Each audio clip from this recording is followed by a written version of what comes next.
'Twas the night before Christmas when all through the house not a creature was stirring, not even a mouse. The stockings were hung by the chimney with care, in hopes that St. Nicholas soon would be there. The children were nestled all snug in their beds, while visions of sugar plums danced in their heads.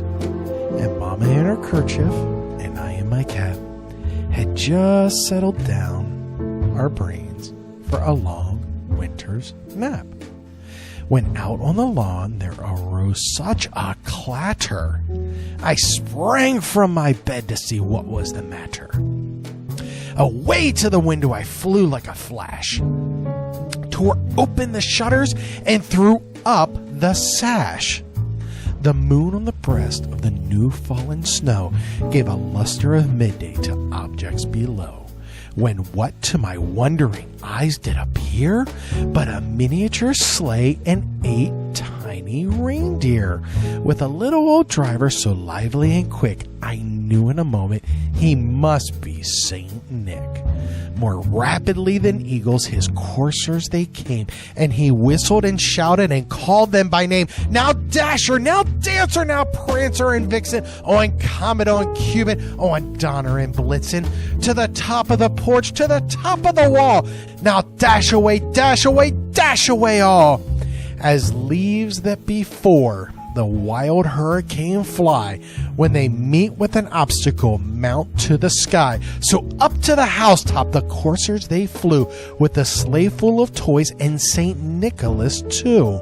And then in a twinkling I heard on the roof the prancing and pawing of each little hoof.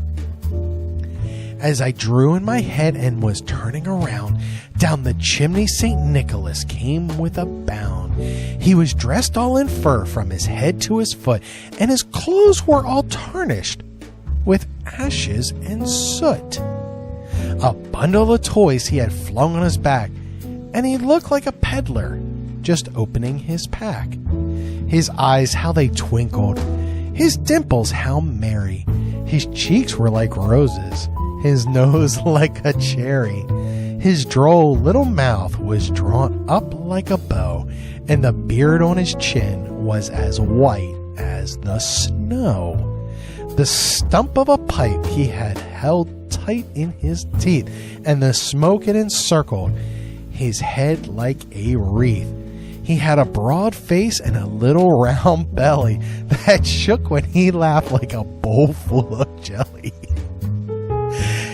He was chubby and plump, a right jolly old elf, and I laughed when I saw him in spite of myself.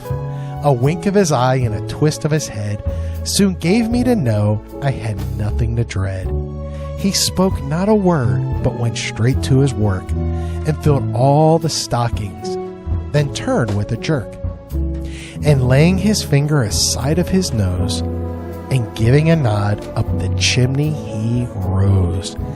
He sprang to his sleigh, to his team gave a whistle, and away they all flew like the down of a thistle.